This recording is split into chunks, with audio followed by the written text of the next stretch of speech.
일상생활 속에 감염이 늘면서 어제 하루 143명의 새로운 환자가 나왔습니다. 방역당국은 지금 같은 확산세가 유지될 경우 2, 3주 뒤에 수도권의 거리 두기도 1.5단계로 격상될 가능성이 크다고 예고했습니다. 네, 이런 가운데 화이자의 코로나 백신 개발에 이어 국내에서는 치료제 개발이 속도를 내고 있다는 소식이 전해졌습니다. 코로나 종식에 대한 기대감도 높아지고 있는데요. 전문가와 함께 자세히 알아보겠습니다. 유재복 해설위원 그리고 이형민 세브란스 진단검사의학과 교수 나와 있습니다. 안녕하십니까? 안녕하세요. 자, 먼저 조금 전에 발표된 코로나19 신규 확진자 수부터 좀 확인해 보죠. 닷새째 100명대를 유지하고 있어요. 그렇습니다. 이제 100명이 아니고 이제 150명대 정도에서 네. 이제 나오고 있는데요.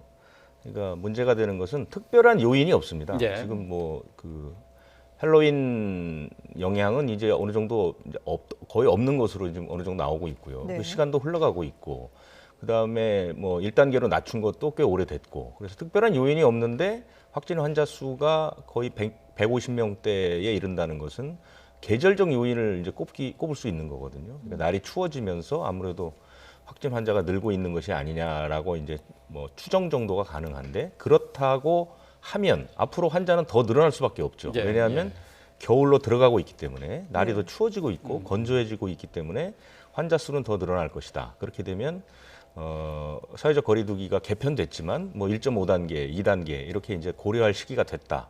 방역당국이 어제 설명은 그렇게 정리할 수가 있습니다. 네. 네.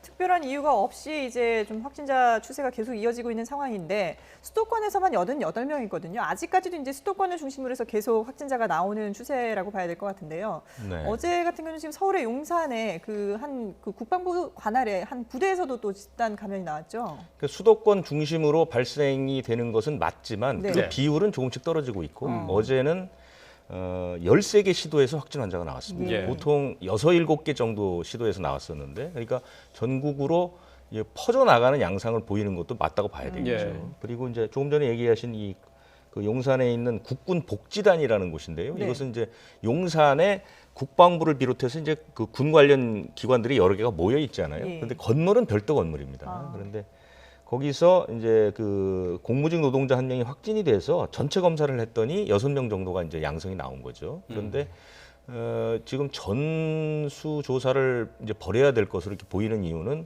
확진 환자 가운데 한 명은 군 관사, 그러니까 국방부로 출퇴근하는 군장교들을 위한 관사가 그 동빙고동에 아파트가 있거든요. 네. 거기에 살고 있습니다. 그렇기 때문에 이제 같이 사는 사람들이 여럿이 있고, 또 한 사람은 그 용산에 있는 그 국군 교회에서 예배를 받습니다. 그렇기 때문에 접촉자가 광범위할 것으로 보여서 네네. 국군 복지단 말고 뭐 거기 합동참모본부라든가 이런 그 본청 건물에서 일하는 사람들도 전수 검사를 받기 위해서 거기 선별진료소가 좀 차려져 있는 상태죠. 예. 예.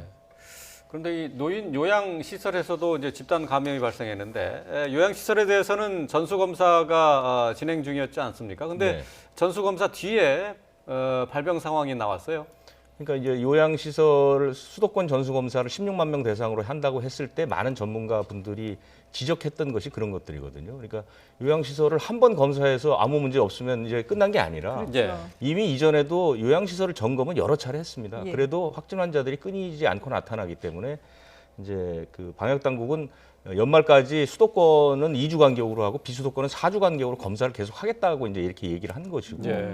조금 전에 얘기하신 그 서울 요양시설은 금호노인 요양원이라는 곳인데, 이곳은 지난달 21일부터 사흘에 걸쳐서 전수 검사를 했습니다.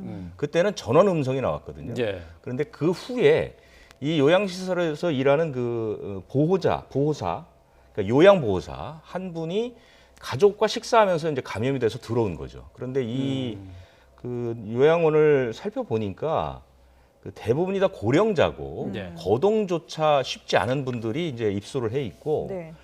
침대 간격이 1m 이하로 좁고, 그 다음에 이제 마스크 같은 것도 잘 쓰기가 어렵고, 그 다음에 이제 뭐 아무래도 몸이 불편하니까 보호사하고 입소자 사이에 이제 신체 접촉도 많을 거 아닙니까? 네. 이런 그 전파가 용이한 이런 환경들이 조성되어 있었다는 것이죠. 그렇기 때문에 지금 다행히 확진 환자가 이제 23명 정도까지 늘어났고, 네.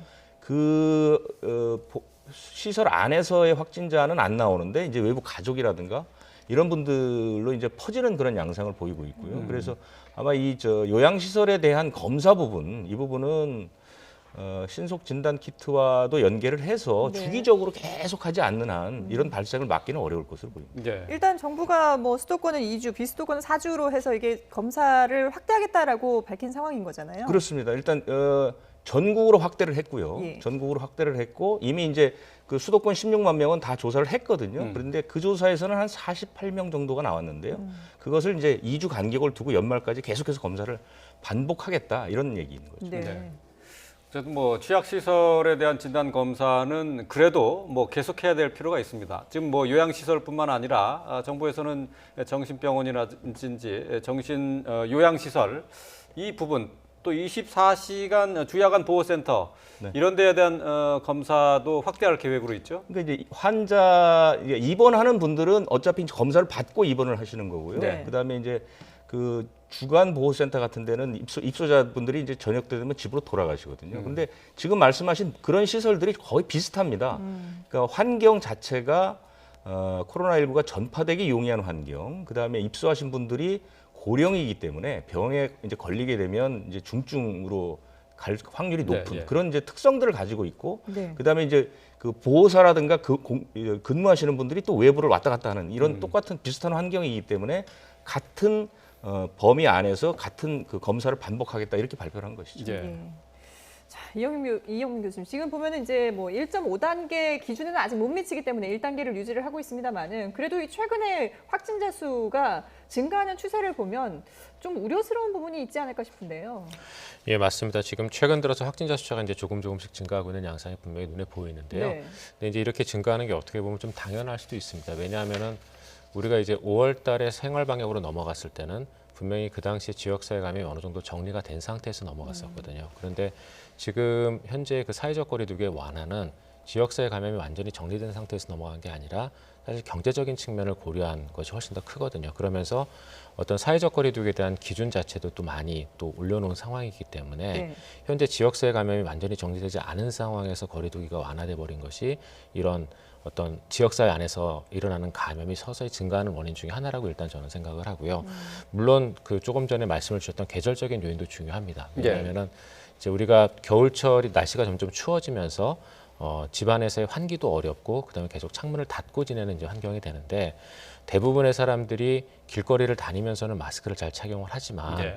본인이 거주하는 실내, 그게 이제 집 아니면 상관이 없지만 사무실이나 이런 데 들어가도 마스크를 잘 착용하지 않는 습관들이 좀 있거든요. 네. 그런 상황에서 여름철에는 환기를 충분히 좀 어느 정도 할 수 있는 환경이었었지만 지금은 이제 창문을 다 닫고 그다음에 그 안에서만 지금 생활을 하는 환경이 되어 있는 상황이거든요. 그러다 보니까 이런 여러 가지 요인들이 지금 복합적으로 작용을 하면서 최근 재생산 지수 1.07 정도를 나타내고 있고 서서히 감염이 증가하는 것으로 보입니다. 예. 네.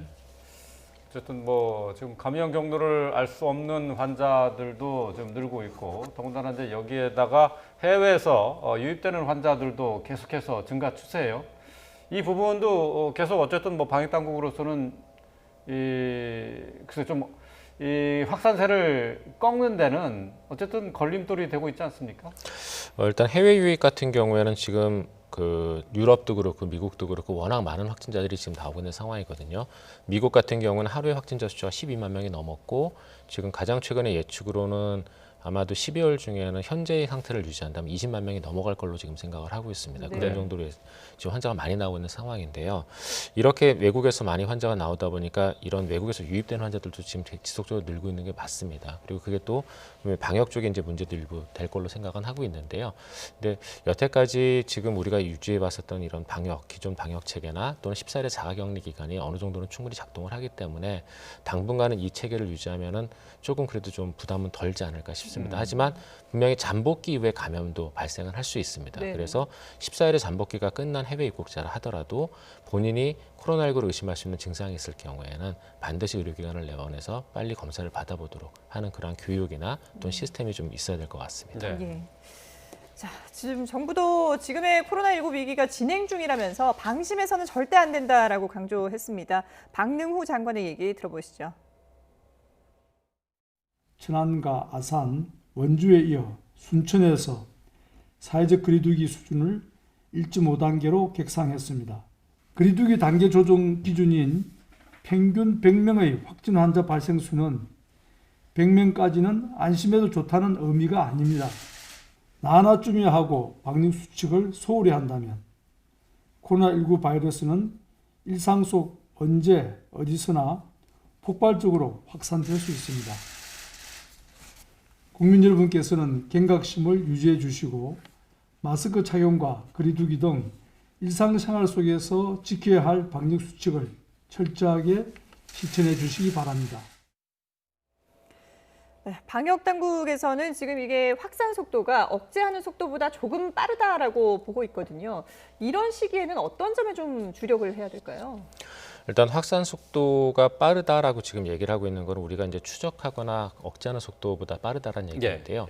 그런 경우는 이제 두 가지 측면을 다 강조를 해야 됩니다. 첫 번째는 우리가 이 코로나19를 빨리 찾아내서 거기에 대한 조치를 취하는 속도를 조금 더 빨리 가져갈 필요가 하나가 있고요. 두 번째는 지역사회 안에서의 확산 속도를 지금의 속도보다는 조금 더 느리게 가져갈 필요가 있거든요. 근데 두 번째 지역사회 안에서의 코로나19 확산 속도를 느리게 가져가는 거는 사실 사회적 거리두기와 연관이 있다 보니까 이런 것들을 지금 경제적인 측면에서 완화시켜 놓은 상태에서는 지금보다 더 강력하게 가져가기는 사실은 조금 어려운 측면들이 좀 일부 있거든요. 네. 그래서 지금의 어떤 상황을 유지를 하면서 코로나19를 억제하기 위해서는 조금 더 빨리 진단을 하는 쪽으로 가져가야 되는데 문제는 이 조금 더 빨리 진단을 가져간다는 측면이 여러 가지 복합적인 것들이 작용을 하게 됩니다. 그중에서 이제 제일 중요한 거는 일단은 지역사회 안에서는 본인이 코로나19 감염이 의심되어지는 증상이 있을 때 빨리 의료기관에 와서 그다음에 진단을 받고 치료를 받아야 되는데 이게 어느 정도 시간이 많이 흐르게 되니까 사람들이 많이 좀 둔감해진 측면들이 분명히 있습니다. 그러니까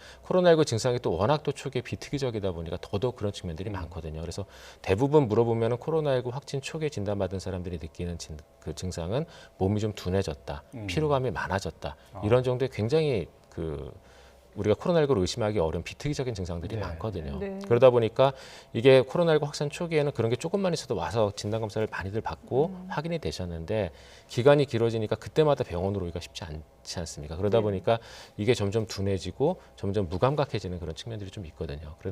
그런데 분명히 이 코로나19라고 부르는 질환은 지금 계속 증가하는 추세가 맞기 때문에 다시 한 번 더 그런 경각심을 불러일으키고 그런 의심 증상이 있을 경우에 빨리 와서 진단을 좀 받으시도록 권장을 드리고 싶고요. 두 번째는 이제 고위험군에 대한 이제 진단들이 일부 있는데 그런 고위험군에 대한 진단에서 우리가 좀 고려를 해봐야 되는 거는 진단 방법의 문제도 있지만 요양원이나 요양병원 같은 경우에 사실 우리가 그동안 진단검사를 잘 시행하지 않는 문화들이 좀 일부 있었거든요. 왜냐하면 이제 보험수가 체계나 이런 것들이랑 연결이 되어 있다 보니까 보통 그런 요양병원이나 요양병원에 입원하신 분들의 경우에 있어서는 검사를 거의 하지 않습니다. 근데 이게 코로나19하고도 지금 연결돼 있거든요. 그래서 요양병원이나 요양병원에 입원해 계신 분들이 분명히 의심 증상이 많이 나타나는 분들이 늘어남에도 불구하고 검사를 하지 않고 계속 두었다가 나중에 확진되는 경우들이 계속 지금 생기고 있는 거거든요. 그래서 왜 진단 검사를 그때 시행하지 않는 거죠?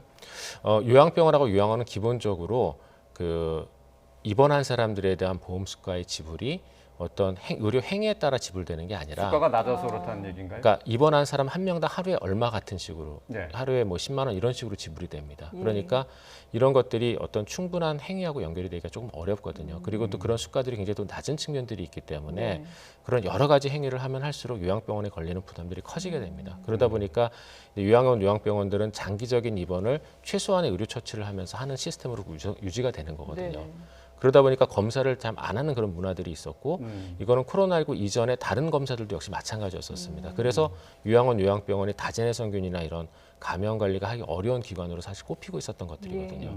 그런데 이런 측면들이 분명히 지금 있는 상황에서 코로나19가 들어가니까 이런 코로나19를 빨리 발견하기 위한 여러 가지 진단검사나 이런 것들이 지연되는 그런 측면들이 일부 있습니다. 그래서 그런 것들을 지금 전체 검사로 해결을 하고 있는데 분명히 전체 검사도 일부 필요하겠지만 가장 기본적인 거는 요양원과 요양병원의 감염 관리에 대한 문화를 바꾸고 그다음에 거기서 의심 환자가 나올 경우에 빨리 검사를 받도록 진단 검사를 받도록 하는 그런 교육이나 이런 것들도 필요하다고 생각이 됩니다.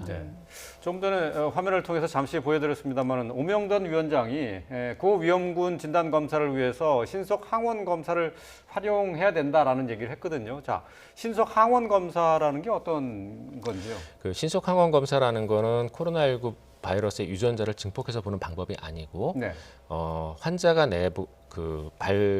내보내는 코로나19의 항체를 통원해서 보는 방법이 되겠습니다. 그래서 우리가 일반적으로 쓰고 있는 분자진단법에 비해서는 민감도가 좀 많이 떨어지는 측면이 있습니다. 그래서 우리가 보통 이제 신속항원 검사의 민감도는 유럽에서 가장 최근에 발표된 논문에 따르면 대략 한 47%에서 70% 정도로 한 네. 절반 정도의 환자는 우리가 놓칠 가능성이 있거든요. 네. 그럼에도 불구하고 이제 신속항원 검사를 쓰자고 얘기하시는 이유는 신속항원 검사는 바로 그 자리에서 검사 결과 판별이 가능하기 때문에 그 자리에서요. 예, 한 15분 정도면 저희가 결과를 알 수가 있습니다. 그래서 도움이 될 거라고 생각을 하시고 있는데 문제는 이 신속항원 검사의 민감도가 50% 정도로 낮다 보니까 절반의 환자는 놓친다는 데 있거든요.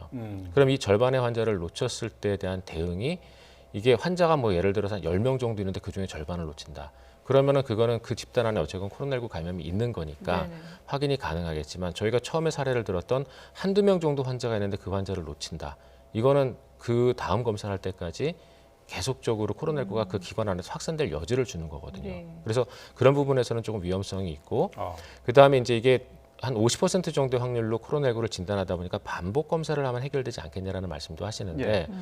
문제는 이 신속 항원 검사의 낮은 민감도는 그 랜덤하게 발생하는 게 아니거든요. 우리가 이런 위 음성이 랜덤하게 발생하는 경우는 반복 검사를 하면은 그 중에 한 번 정도는 랜덤하게 양성이 나옵니다. 그래서 극복이 가능한데 문제는 신속 항원 검사의 낮은 민감도는 이 검출 한계 자체가 굉장히 나쁘기 때문에 생기는 일종의 시스테믹 에러거든요. 예. 그래서 이런 시스테믹 에러는 재검사를 해도 지속적으로 음성이 나올 가능성이 많습니다.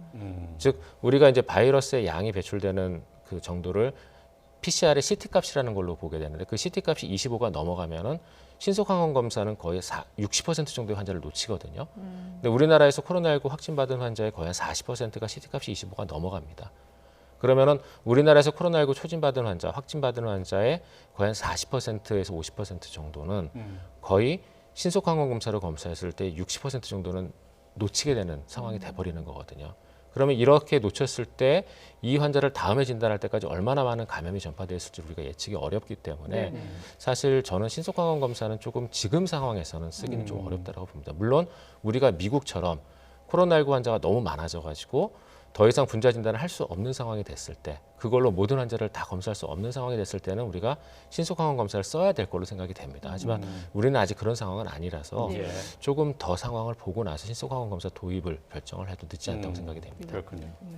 근데 또 식약처에서 신속 진단 키트 두 종류를 허가를 했어요. 지금 신속 항원 검사 얘기를 했는데 이것과 신속 진단 키트 똑같은 겁니까? 좀 차이가 있는 겁니까? 최근에 나왔던 거는 이제 신속 항원 검사가 맞고요. 그래서 이제 그 국내에서 개발한 이제 업체 신속 항원 검사 키트가 지금 식약처에서 최종 그 정식 승인을 받아서 나왔습니다. 그래서 그 키트가 맞고요.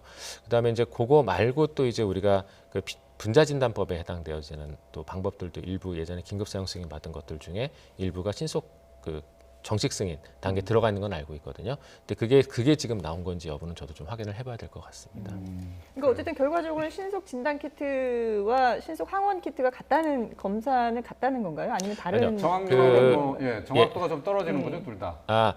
그 신속 진단 키트는 크게 신속 항원 검사가 있고요, 예. 신속 항체 검사가 있고, 신속 분자 진단 키트가 있습니다. 예. 그런데 가장 최근에 나왔던 식약처의 승인 키트는 제가 알기로는 신속 항원 검사인 걸로 알고 있고요. 얘는 정확도가 좀 많이 떨어지는, 민감도가 떨어지는 편이고, 신속 분자 진단 키트는 비교적 그 우리가 쓰는 통상적인 분자진단법이랑 거의 유사한 정도, 동등한 정도의 민감도와 특이도를 보여주기 때문에 유용하지만 문제는 이 검사를 하기 위해서는 장비 가격이 좀 비싼 편이고 그다음에 검사법도 약간은 좀 더 비쌉니다. 그래서 그런 단점들이 조금 일부 있습니다. 그러니까 신속 진단 키트는 아직까지는 우리나라 환경에서는 좀 사용하기가 무리가 있다라는 그런 말씀이시겠네요. 예, 신속 분자진단 키트만 응급실에서 지금 현재 쓰고 있는 상황이고요. 신속 항원 검사는 좀 더 환자가 많아져서 우리가 손쓰기가 좀 어려워질 때 그럴 때 쓰면 될 것 같습니다. 알겠습니다. 자, 지금 뭐 화이자의 코로나 백신 소식 때문에 전 세계가 들썩이고 있는 가운데 코로나 치료제에 대한 관심도 상당히 높습니다. 그런데 국내 한 바이오 기업에서 올해 안에 코로나를 소멸시킬 치료제가 나올 것이라고 예고했는데요. 직접 들어보시죠. 코로나 바이러스를 종식하기 위해서는 백신과 치료제가 같이 있어야 됩니다. 저희 회사도 코로나가 발생과 동시에 치료제 개발을 착수했고 일상을 정상인과 환자한테서 이미 완료했고 이상은 올해 연내에 종료가 돼서 효과와 안정성에 문제가 없다고 치면 올 12월 중에 조건부 승인이라는 제도가 있습니다. 그 제도에 신청을 할 거고 지금까지 우리가 임상을 해봤던 결과로 보면 4일에서 5일이면 몸 안에 바이러스가 다 소멸됩니다. 사멸되는 거예요. 그렇기 때문에 중증으로 발전하거나 장기 손상 환자로 발전할 확률을 없애는 거죠. 바이러스가 다 사멸된다는 얘기는 청정 국가로 가는 첫 번째 발걸음을 갈 수 있다는 얘기입니다. 4, 5일이면은 몸속에서 코로나 바이러스가 완전히 사라질 수 있다. 상당히 이제 획기적인 그런 치료제 얘긴데요. 실제로 어느 정도까지 이게 진행이 된 건가요? 그 이제 말씀드리면요. 그 일상 결과입니다. 지금 이 제약회사가 만드는 것은 그 항체 치료제라는 것인데요. 이 치료제는 이제 항체 치료제가 있고 혈장 치료제 이렇게 이제 두 가지가 네네. 우리나라에서는 이제 속도가 좀 빠른 편인데요. 이 항체 치료제였고 조금 전에 그 업체의 대표가 얘기한 것은 일상 때 경증 환자 18명을 대상으로 했을 때 나왔던 결과입니다. 네. 지금 현재 2, 3상을 하고 같이 하고 있고요. 그렇기 때문에 이것은 이제 연구기관이라든가 정부에서 공신력으로 있게 발표한 것은 아니라는 것을 우선 이제 전제를 하고 말씀을 드려야 될 것 같고요. 예.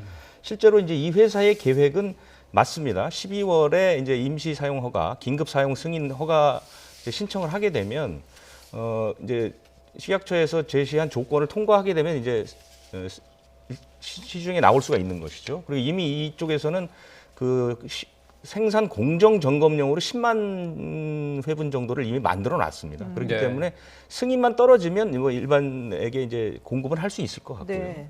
이 항체 치료제라는 것은 아무래도 이제 항체를 뽑아내서 이제 그걸로 치료제를 만들기 때문에 뭐 부작용 같은 거는 비교적 없는 편인데 그리고 대량 생산도 좀 빨리 할 수 있다 하고요. 근데 문제는 바이러스가 변이가 되면 이제 방법이 없다는 그런 약점을 가지고 있고요. 그다음에 그 혈장 치료제는 이제 다른 회사에서 하고 있는데 예. 이 혈장 치료제는 말 그대로 이제 혈장을 추출해서 왜 우리 얼마 전에 방역당국에서 여러 번 얘기했었죠. 코로나19 완치자의 혈장을 네. 구합니다. 그 혈장을 모아서 거기서 이제 치료제를 뽑아내는 거거든요. 그래서 사실은 이거는 이제 중증 환자는 조금 유용하지만 돈도 좀 많이 들고 대량 생산도 쉽지 않은데 이 그 혈장 치료제도 지금 이상이 이제 진행이 되고 있습니다. 그리고 네. 실제로 지난 10일에 병원 두 곳에서 이것을 쓰겠다 해서 식약처가 승인을 내줬어요. 그렇기 네. 때문에 치료제 속도는 뭐 백신보다 훨씬 좀 빠른 상태다 이렇게 볼 수 있죠. 네. 뭐 코로나 치료제 소식 뭐 반가운 소식일 수밖에 없는데 의료계에서는 지금 이 셀트리온에서 얘기하고 있는 항체 치료제에 대해서 어떻게 보고 계세요? 해설위원님께서 말씀하신 정도가 제가 보기엔 딱 맞는 이제 표현이신 것 같은데요. 일단 항체 치료제 같은 경우에는 우리나라에서도 많이 지금 시도를 하고 있지만 해외에서도 좀 많이 그동안 여러 가지 연구를 진행을 했었습니다. 이제 대표적인 게 트럼프 대통령이 맡았던 그 제네리온이라는 회사의 항체 치료제가 있고, 네. 그다음에 얼마 전에 미국 식약처에서 사용 승인을 받았던 엘라이 릴리사의 이제 항체 치료제가 있는데요.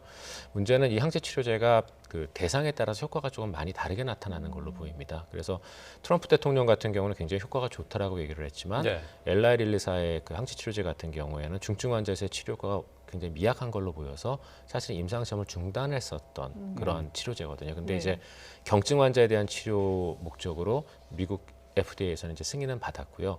그래서 이런 항체 치료제의 경우에 있어서는 여러 가지 지금 요인들이 아직 작용을 하고 있고 과연 어떤 환자에게 어떻게 주었을 때 최대의 효과를 나타내는지에 대한 임상 연구나 명확한 규명이 되어 있지 않은 상황이기 때문에요. 저희가 조금 더 아마 항체 치료제의 경우는 봐야 될 것 같고, 그다음에 혈장 치료제 같은 경우도 지금 혈장 치료제 우리나라에서 이제 임상 시험이 되고 있지만 가장 최근에 나온 혈장 치료제에 대한 임상 시험 결과는 인도에서 나온 게 하나 있었습니다. 네. 인도에서 이제 임상 이상에 대한 시험 결과가 나왔는데 애석하게도 그 연구에서는 혈장 치료제의 효과가 그렇게 높지 않은 걸로 그렇게 나와서 네. 아직까지 혈장 치료제 같은 부분도 좀 더 이제 진행이 돼 봐야지만 그 효과를 알 수 있을 것 같습니다. 그럼 효과도 효과지만 사실 이게 부작용이 또 이 걱정이 되는 부분이잖아요. 앞서서 이제 물론 항체 그 치료 같은 경우에는 부작용이 좀 적다고는 하지만 안전성이라든지 이런 것들이 백신도 마찬가지고 지금 치료제도 마찬가지고 너무 이게 짧은 기간에 나오다 보니까 좀 그런 부분에 의문을 갖는 분들이 많아요. 예, 맞습니다. 그래서 분명히 안정성 부분은 저희가 확인을 하고 넘어가야 되고요. 그래서 네. 하지만 이제 항체라고 부르는 그런 물질들이 또 그리고 또 혈장이라고 부르는 물질들이 우리가 일반적인 수혈이나 또는 다른 용도로 썼었던 그런 물질들이기 때문에 네. 우리가 이제 아주 그 드문 경우에 AD라고 부르는 항체와 연관된 어떤 과대 반응 같은 경우가 나타나는 경우도 있기는 있지만 네. 그런 경우들이 아니라면은 아마 신약에 비해서는 조금 더 안정성은 높을 걸로 생각은 되거든요. 그래서 분명히 안정성에 대한 부분은 저희가 조금 더 앞으로는 봐야겠지만 아마도 기존에 새롭게 개발하는 약보다는 조금 더 안전하지 않을까라고 생각을 합니다. 네. 백신 개발도 그렇고 이제 치료제 개발도 각 이제 제약업체들이 서두르고 있는 건데요. 어떤 게 더 빨리 나올 것 같습니까? 저는 백신 쪽이 조금 더 빠르지 그래요? 않을까라고 생각하는데요. 치료제 개발이 더 쉬운 거 아닌가요? 아니요. 치료제 개발이 저희가 생각하기엔 조금 더 어렵다고 생각이 되는 게요. 보통 이제 치료제 같은 경우는 지금 진행되고 있는 방향이 크게 이제 항체 치료제 방향하고 그다음에 일반적인 화학요법 제제 방향, 그러니까 항바이러스제 방향 이 두 가지가 개발이 되고 있는데 항체 치료제 같은 경우는 조금 우리가 이제 속도를 빠르게 해서 개발이 가능합니다. 그래서 이제 우리나라도 이제 임상 1, 2상을 네. 지금 진행을 하고 있지만 항바이러스제 같은 경우에는 항생제와 마찬가지로 개발하는데 보통 한 5년에서 10년의 세월이 걸리거든요. 그렇기 때문에 우리가 그동안 얘기를 했었던 뭐 여러 가지 코로나19를 치료할 수 있는 약제에 대한 개발을 이미 개발이 끝난 약제를 가지고 우리가 사실 실험했던 이유가 워낙 이렇게 개발의 시간이 오래 걸리다 보니까 이미 임상적 안정성이 확보되어 있는 약제 중에서 코로나19에 효과가 있는 걸 찾자라는 목적으로 사실은 여러 가지 하이드록시클로로킨이라든가 또는 칼레트라라든가 이런 약제들, 렘데시비르 같은 약제를 실험을 했던 거거든요. 네. 그런데 이런 것들이 지금 최근에 이런 것들도 지금 최근에 연구 결과를 보시면 가장 유용하다고 생각했던 렘데시비르도 지금 최중증 환자, 위중증 환자에서의 임상 효과는 아직까지 미지수이고, 그다음에 가장 최근에 나왔던 WHO의 12,000명을 대상으로 한 솔리다리티 임상 연구에서도 렘데시비르의 임상 효과가 입증되지 않았거든요. 그래서 분명히 치료제 쪽이 제가 보기엔 조금 아직은 보이는 게 없는 반면에, 근데 백신 쪽은 이미 임상 3상에 들어와 있는 게 이제 11개 정도가 됩니다. 네. 그 중에서도 지금 파이자의 백신이라든가 또는 모더나의 백신 또는 아스트라제네카의 백신은 분명히 제가 보기에는 올해 말이나 내년 초쯤에 FDA 승인을 신청을 할 것 같고 그렇게 되면 아마 승인이 날 가능성이 제가 보기엔 높아 보이기 때문에 네네. 백신이 조금 더 빠르지 않을까 싶습니다. 하지만 백신 같은 경우에는 승인이 났다고 해서 우리가 다 맞을 수 있는 건 아니거든요. 예. 충분히 생산을 하고 그다음에 맞춘 뒤에 그걸 접종을 한 뒤에 효과를 보기 위해서는 제가 보기에는 최소한도 6개월에서 1년의 시간은 더 걸릴 걸로 보이기 때문에 예. 코로나19에 대한 현재의 대응은 앞으로도 한 1년 정도는 더 가져가야 된다고 보셔야 될 것 같습니다. 알겠습니다. 네, 지금까지 코로나19와 관련된 내용 유재복 해설위원 그리고 이형민 세브란스 진단검사의학과 교수와 함께 나눠봤습니다. 잘 들었습니다.